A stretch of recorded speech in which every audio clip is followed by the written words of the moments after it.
Good evening, everyone.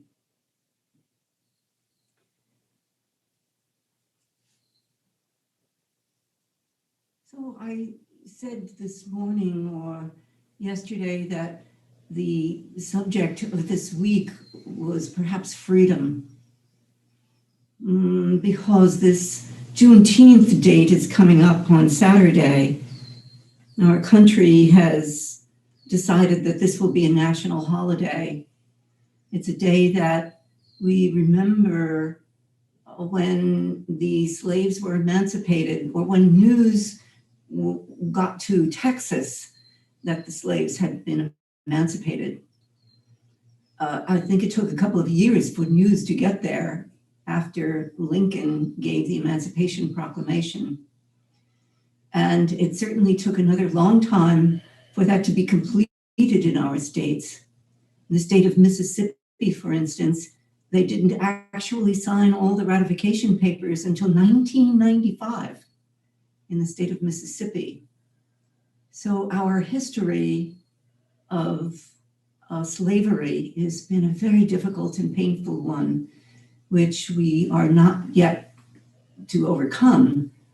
We have a long way to go, indeed, certainly with our voting rights and the attempt to stop people from voting, particularly minorities. We have a long way to go to overcome our deep, deep racial hatreds and discriminations. And of course, we know that our country is changing in its makeup.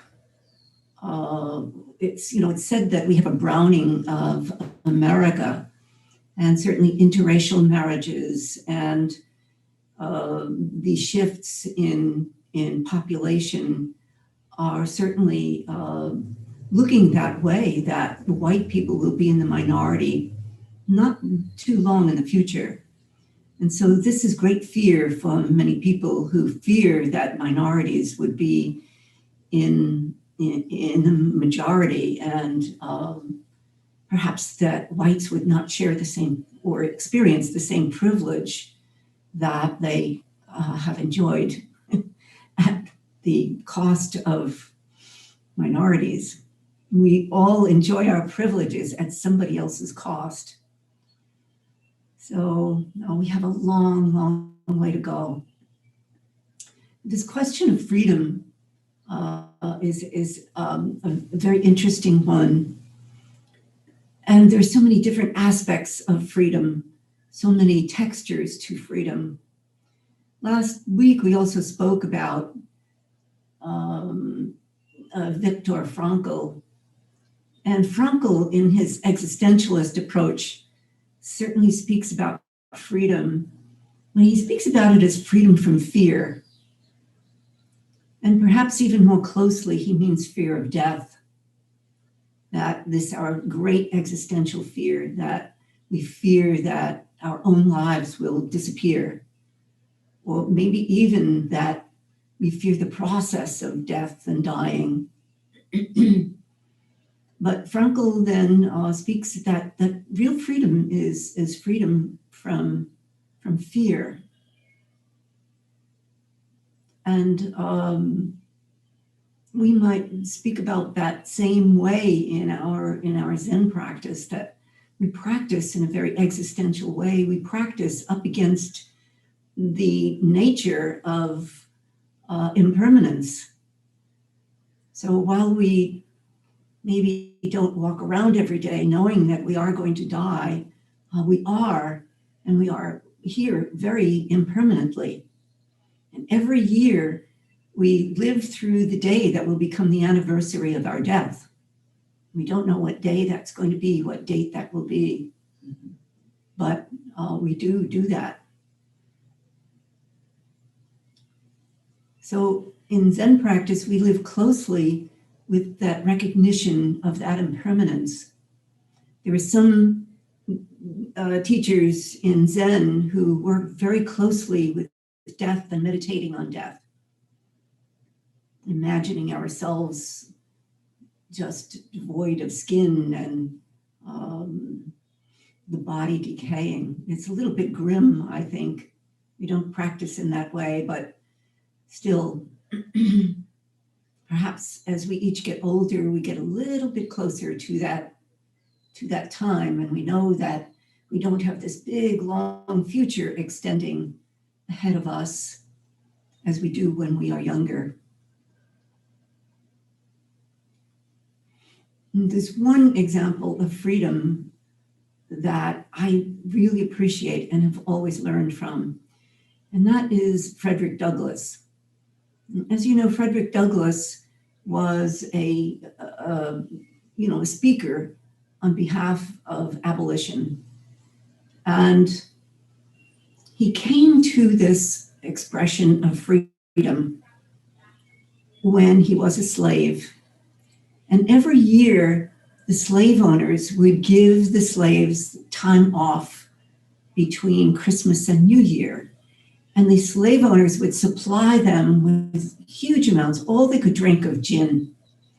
So most of the slaves would just get drunk, and they would spend their whole week in this terrible stupor and then have to recover a horrible recovery of coming out of days and days of drunkenness.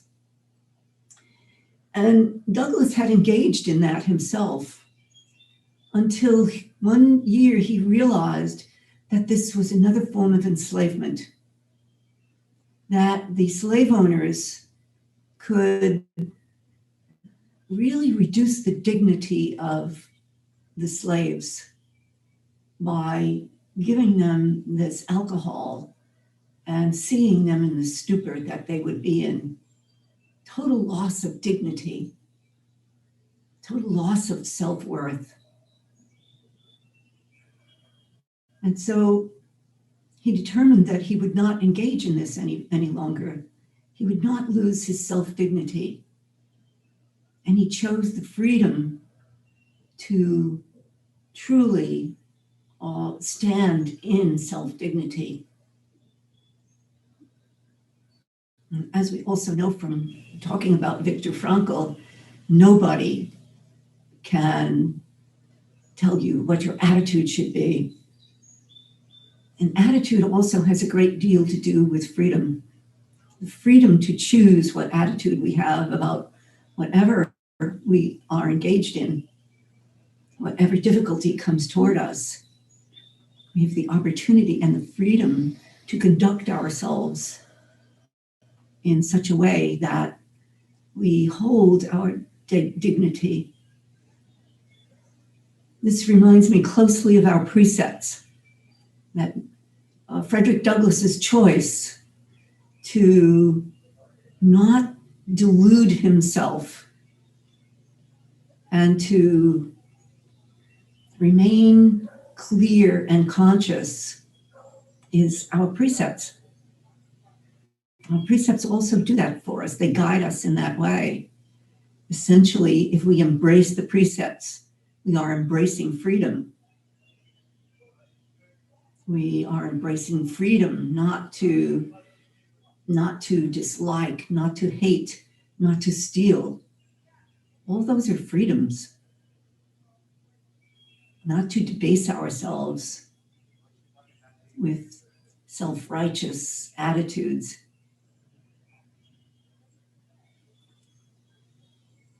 So I always appreciate this aspect of Frederick Douglass's story, which of course goes further. His life goes on and on as he traveled to England, he traveled to the continent, and he traveled to the north.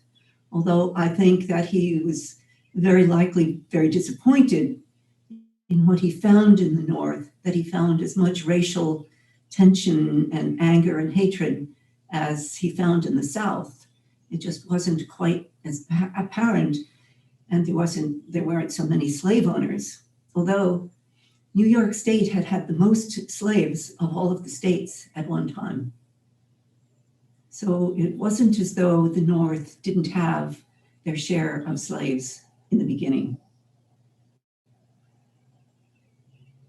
But Douglass's life, to me, is a great example of that freedom to live in as pure a way as possible, to take up the task that has been given to us in the circumstances of our lives, whatever that is, whatever that may be, to embrace it, to freely embrace it, and to take it up, whatever it may be, however small that task may be.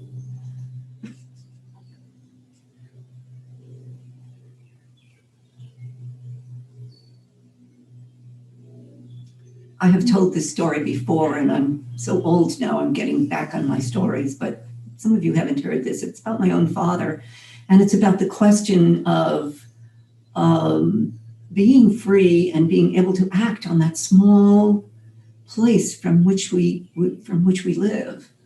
My father suffered a stroke, and he was bedridden for about 9 years. And the only true window light that he had one window, but he couldn't see the street. He could see the roof of the next door house. And there was a skylight a little bit distant from his bed. And through the skylight, he could watch the madrona tree, the largest madrona tree in Olympia. So way went up, and he could watch the leaves come and go in the years that he was bedridden. And one morning he woke up and he said to my mother, "The tree has shifted." And my mother listened very closely to that. So that's all my father could see was the tree and the leaves and the branch and its relationship to the width of the skylight. So my mother listened closely, and she went downstairs and she told her son-in-law that Frank said the tree has shifted. Jack went immediately outside and he looked at the tree, and he could see that it was branching out and it was ready to break off. And had that happened, the madrona tree is so immense and it's the heaviest wood that we have. So he immediately called the tree people who came, and they put a truss around the tree that prevented that branch from breaking off and held the tree together. And the point is, we are of use no matter what our situation.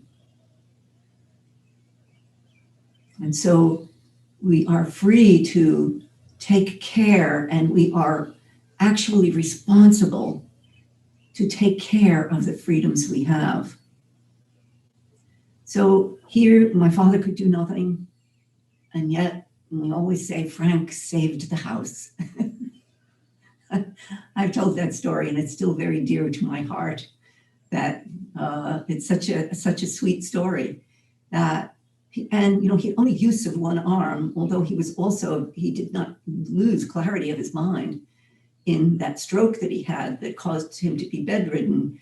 So he could feed himself and he could talk clearly and share without any sense of dementia at his 88 years, even with a stroke.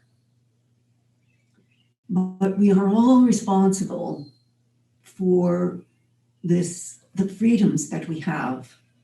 And responsibility is also the key to this question of freedom.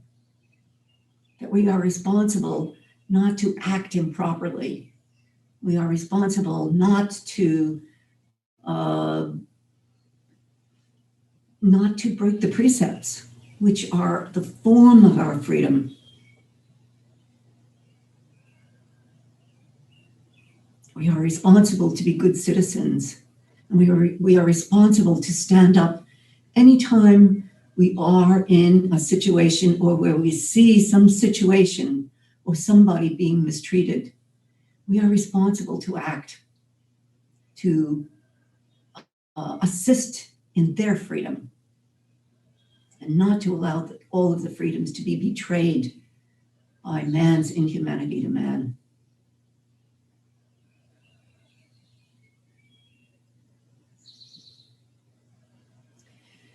So we have Juneteenth then which President Biden may be able to get home in time to sign the papers that we actually have the holiday this year. It's very possible that that will happen. I don't know, but we will see.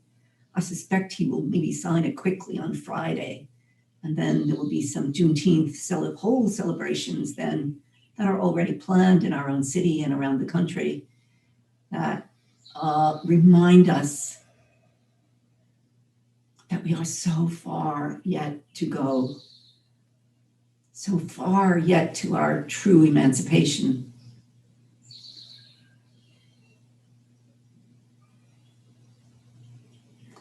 For those who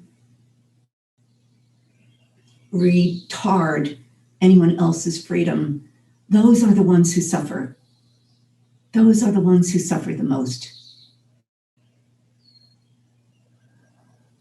We think it's the other way around, but true. There's no doubt about there's deep suffering when somebody is mistreated, when there are racial inequities. We never recover from that exactly. But the deep suffering are those who would encumber the rights of others, the freedom of others.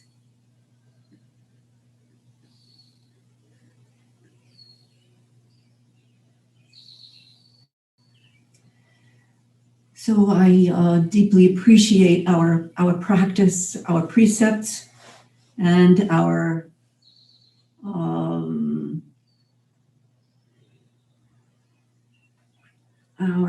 the philosophical aspect of our Zen practice that extends freedom and openness to all beings in all places throughout time and space.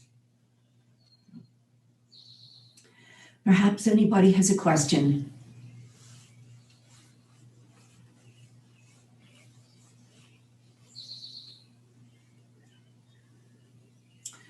All right, well, please thank you for your practice, and thank you for some small deed that you do on Juneteenth that reminds us all of the road we still have to go, and yet extends the understanding of freedom and openness. Thank you. Beings are numberless, I vow to save them. Delusions are inexhaustible, I vow to condemn. Dharma gates are boundless, I vow to condemn. Buddha's way is unsurpassed, I vow to defend.